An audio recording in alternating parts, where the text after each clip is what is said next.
कोई परीक्षा वरीक्षा नहीं लिया।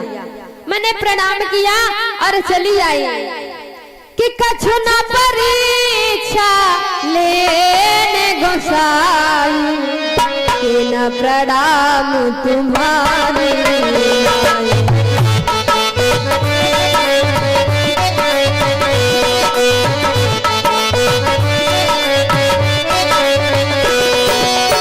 कछु न परीक्षा लेने गोसाई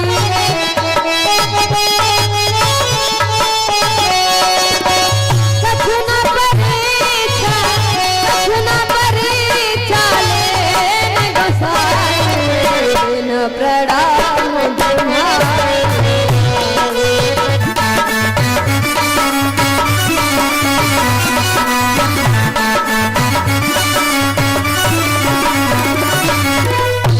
गोविंद भगवान की प्रेम सुनो साबरे सरकार की। जैसे भगवान भोलेनाथ बाबा ने पूछा देवी रे आई परीक्षा कैसी रही तुम्हारी परीक्षा? एकदम से सती झूठ बोल जाती स्वामी मैंने कोई परीक्षा वरीक्षा नहीं लिया, तुम्हारे तरह प्रणाम किया और चली आई।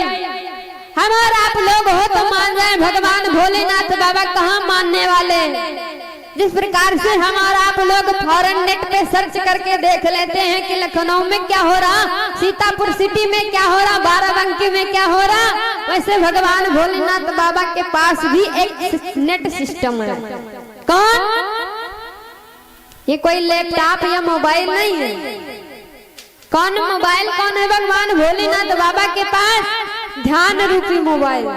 भगवान भोलेनाथ बाबा ने ध्यान दिया कि तब शंकर देखूं धरि ध्यान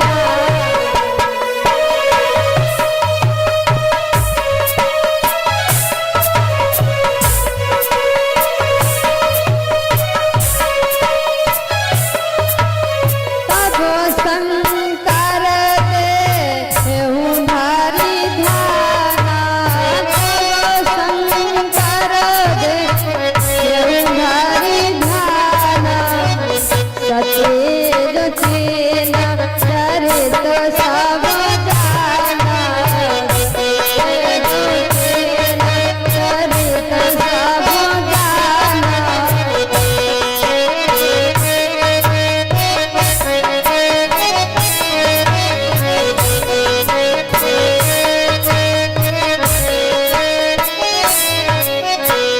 एकदम से भगवान भोलेनाथ बाबा ने ध्यान लगाया और देखा कि जाओ सती तुमने जगत जननी माँ सीता का रूप धारण करके प्रभु की परीक्षा लिया और मेरे से झूठ बोले कि मैंने कोई वही परीक्षा और इच्छा नहीं लिया। कहते हैं नारी 3 गलती करे उसे माफ कर देना चाहिए। सती जी ने 3 गलतियां क्या भगवान भोलेनाथ बाबा ने माफ कर दिया, लेकिन जैसे सती जी ने 4थी गलती किया है। एक गलती किया भगवान भोलेनाथ बाबा के साथ कुंभट ऋषि के यहाँ कथा सुनने के लिए गई। कथा नहीं सुना कोई बात नहीं, लेकिन अपमान कर दिया, एक गलती। और दूसरे नंबर पे भगवान भोले कहते हैं माताओं बहनों का अगर पति किसी को प्रणाम करता है, आप लोगों का श्रेष्ठ आपका पति होता है, अगर आपका पति किसी को प्रणाम करता तो आपको सबसे पहले करना चाहिए, लेकिन सती जी ने वो भी नहीं किया। तीसरे नंबर पे माना भी नहीं कि पार्वती परमात्मा। एक तो कथा नहीं सुना, दूसरे भगवान भोलेनाथ बाबा ने प्रणाम किया, प्रणाम नहीं किया, तीसरे नंबर पे संदेह किया कि पार्वती परमात्मा नहीं साधारण मनुष्य है। 3 गलती हो गई और 4थी गलती किया है परीक्षा लेने के लिए, और परीक्षा ले करके आई। 5वीं गलती पे सती जी ने झूठ बोल दिया, मैंने कोई परीक्षा वरीक्षा नहीं लिया। भगवान भोलेनाथ बाबा ने एकदम से संकल्प ले लिया, जाओ सती। भगवान भोलेनाथ बाबा माता सीता को अपनी माँ मानते हैं, लेकिन जिस दिन से सती जी ने सीता का रूप धारण कर लिया, एकदम से त्याग कर दिया, जाओ सती। किया तन सती भेंट महिला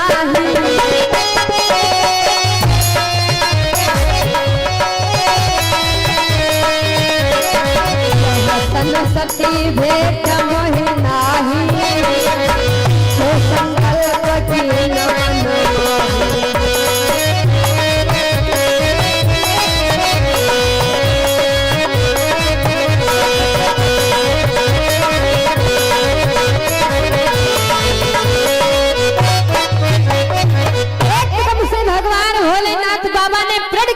तुमने जगत जननी माँ जगदम्बा का रूप धारण किया है, तो जाओ कि अब जो करो सती संग प्रीति, मिटाई भगति और होई अनीति।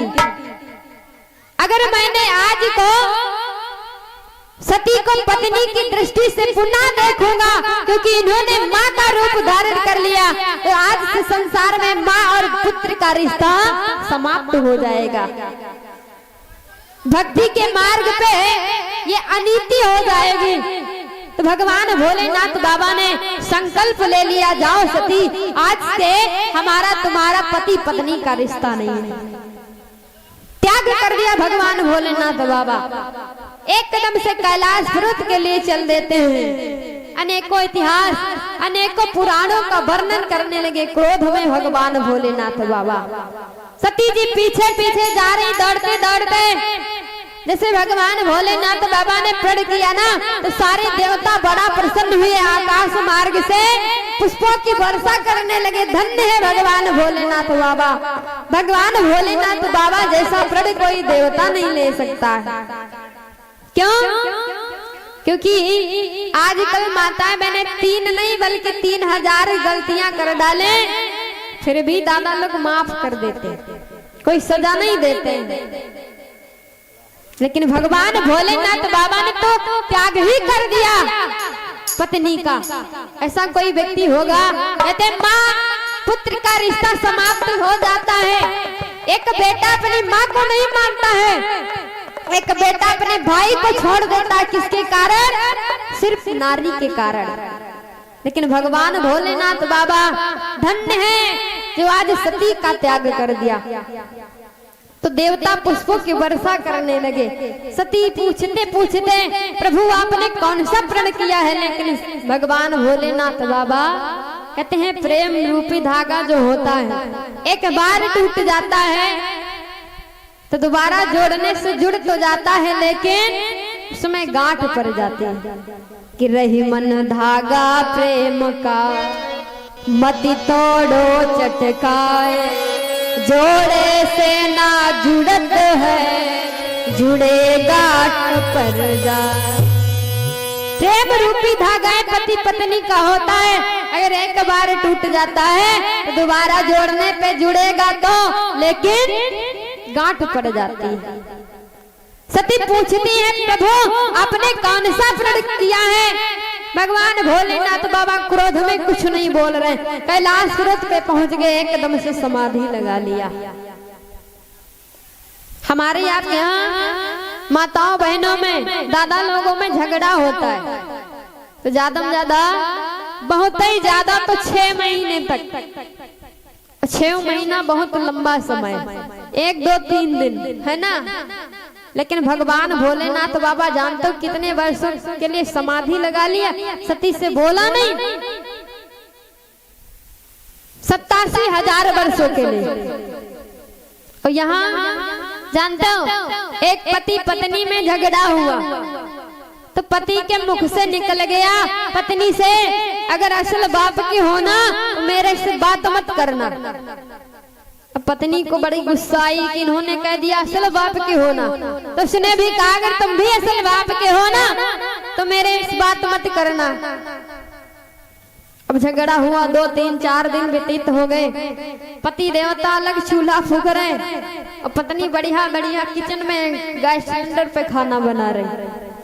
लेकिन उसको दया आ गई, पत्नी को दया आई, कब तक चूल्हा फूंकेंगे, चलो चल के भोजन दे आते। जैसे थाली पर उसके ले जाती, बात याद आती कि इन्होंने कहा था अगर असल बाप की होना तो बात मत करना। बेचारी थाली वापस ले जाती, वही बात याद आ जाती। पति देव बोलने का मूड बनाते हैं, फिर भी बात याद आ जाती उन्होंने कहा था असल बाप की होना बात मत करना। 2 4 दिन 5 5 दिन व्यतीत हो गए, धीरे धीरे 3-4 महीने व्यतीत हो गए, यही बात आ जाती। लेकिन एक दिन पति देवता विचार करते बनेगा कुछ नहीं, ऐसा करो कुछ ऐसा उपाय करो जिससे आपस में प्रेम हो जाए। तो पति देवता दरवाजे की चौखट पे बैठे बढ़िया बीड़ी पी रहे, ऐसे बैठे बीड़ी पी रहे और उसी बीड़ी से कुर्ता जला लिया पीछे का, और पीछे कर लिया। देखा घरवाली आंगन में झाड़ू लगा रही, दिखाई पड़ रहा बाहर। और जैसे घरवाली ने देखा कुर्ता जलना, बताने चली, लेकिन बात याद आ गई कि इन्होंने कहा था असल बात पे होना तो बात मत करना। फिर बात, लेकिन विचार करती कैसे बताएं। तो देखिए माताओं बहनों की होशियारी, नारी क्या करती अंदर से, किसी का कुर्ता जले तो मैं क्या करूं, किसी का कुर्ता जले तो मैं क्या करूं। एकदम से पति देवता पीछे मुड़ के देखे रे, अरे कुर्ता जला तो जला, कम से कम प्रेम भाव तो बना, भोला चाली तो हुई है ना। तो ऐसे ऐसे करके प्रेम भाव बोलचाल हो जाता। लेकिन भगवान भोलेनाथ बाबा 87,000 वर्षों के लिए समाधि लगा लिया। सती जी कैलाश पर्वत पे चक्कर लगा लगा के गिर पड़ती है, रोती है, बिलखती और कहती है प्रभु आपने चाहे मेरा त्याग कर दिया हो, लेकिन मैंने आपका त्याग नहीं किया। मेरे लिए आप तब भी पति थे और 7 जन्मों तक पति रहेंगे। कहती क्या है कि तुम ही मेरे मंदिर, तुम ही मेरी पूजा, तुम ही देवता, तुम ही देवता हो।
रूप में बिलख रही है।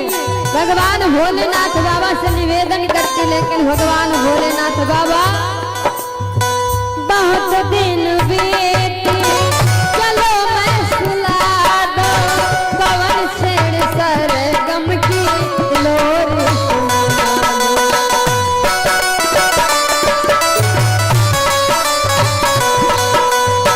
बहुत रात बीते चलो मैं सुला दो, पवन छेड़ सरगम लोर सुना दो। मैं हूँ एक छोटी सी माटी की गुड़िया, मैं हूँ एक छोटी सी माटी की गुड़िया, तुम्हें जीवो मेरे तुम्हें आत्मा हो।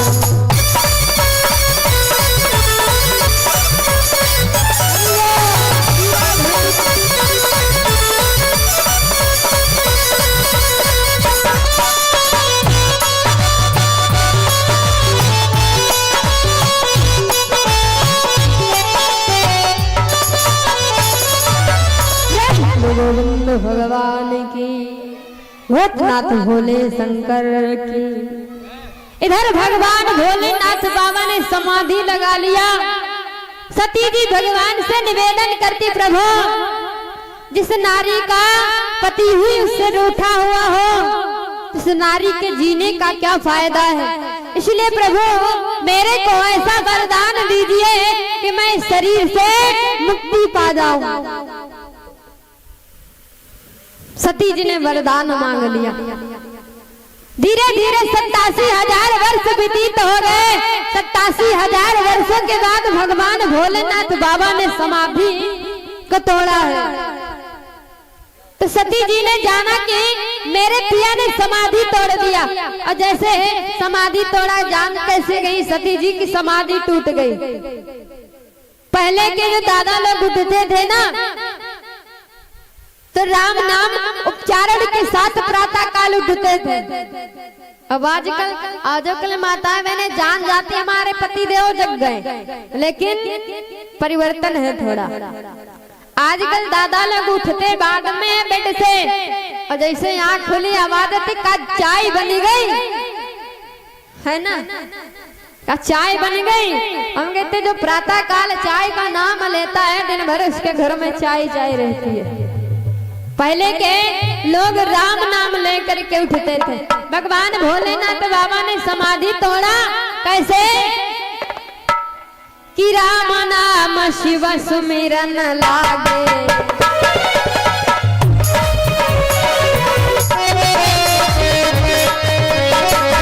राम नाम शिव सुमिरन लागे, जान सत्य जगत पति जागे।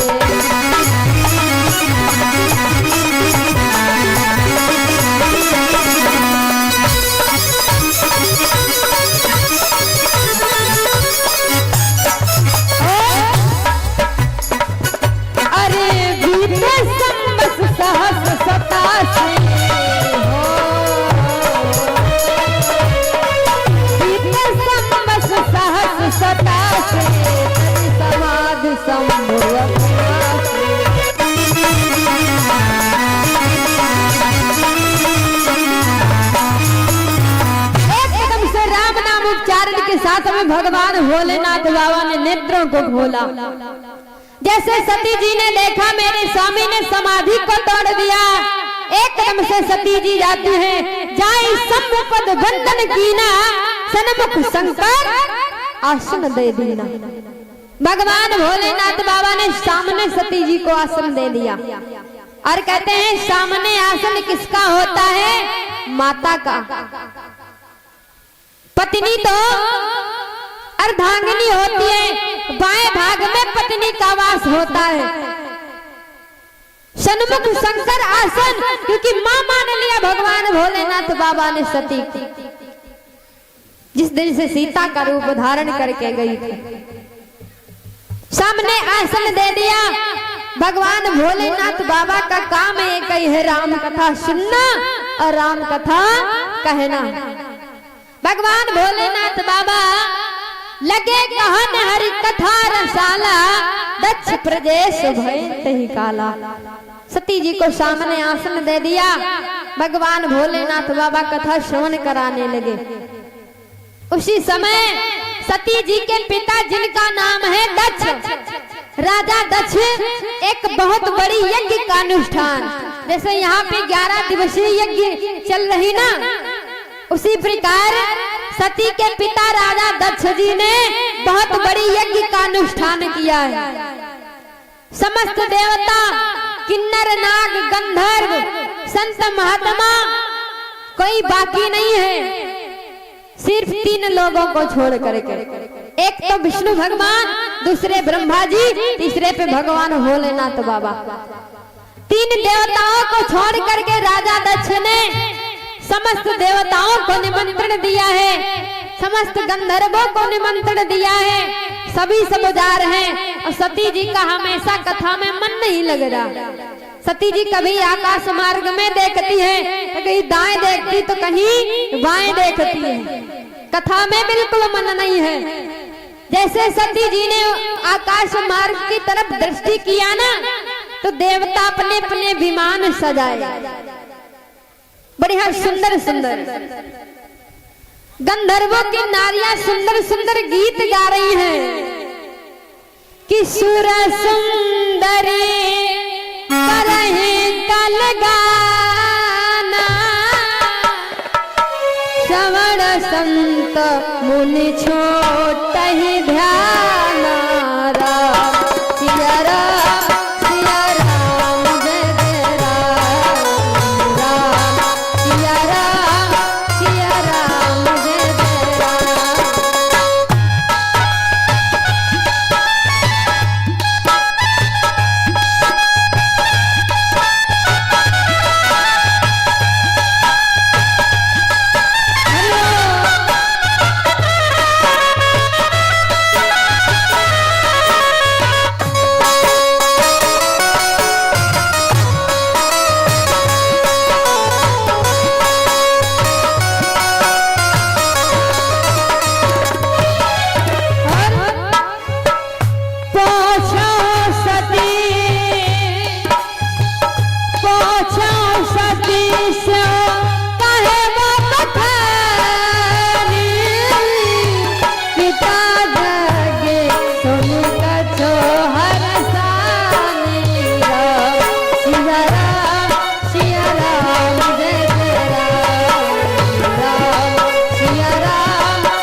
गोविंद भगवान की, यज्ञ पुरुष भगवान की। गंधर्वों की नारियां सुंदर सुंदर गीत गाते हुए जा रहे हैं, बड़े बड़े संत महात्माओं के ध्यान छूट जाते हैं। तो सती जी का तो वैसे मन नहीं लग रहा, कहीं इधर देखती कहीं उधर देखती है। आकाश मार्ग में देखा, और देवताओं बड़े हुए, देवता कम नहीं है। जैसे कि आज के प्राणी है ना, किसी किसी की पड़ोसी में बनती ना हो, दुश्मन दुश्मन में किसी के यहाँ एक कोई फंक्शन हो, तो रिश्तेदार आएंगे ना, जिनके वहां जाएंगे, उनके जो दुश्मन होंगे उनके दरवाजे से होकर आएंगे। समस्त देवता क्या आकाश मार्ग से कोई और रास्ता नहीं था जाने का राजा दक्ष के यहाँ था, लेकिन भगवान भोलेनाथ बाबा को जलाने के लिए सब कैलाश पर्वत से होकर के अपने अपने विमान सजाए निकल रहे हैं। सती जी ने देखा स्वामी ये देवता अपने सुंदर सुंदर विमान सजा के कहाँ जा रहे हैं, सुंदर सुंदर इनकी नारियां गीत गान करते हुए कितना आनंद आता है। तब तो भगवान भोलेनाथ बाबा ने कहा, देवी तुम्हारे पिता राजा दक्ष ने एक बहुत बड़ी यज्ञ का अनुष्ठान किया है। जब सती जी ने सुना हमारे पिता के यहाँ यज्ञ, बड़ी प्रसन्न हुई। पहले प्रसन्न हुई, फिर दुख हो गया। दुख क्यों हुआ कि हमारे पिताजी के यहाँ यज्ञ और हमें खबर तक नहीं है। और कहते हैं किसी भी बहन माताओं बहनों के मायके में कुछ होता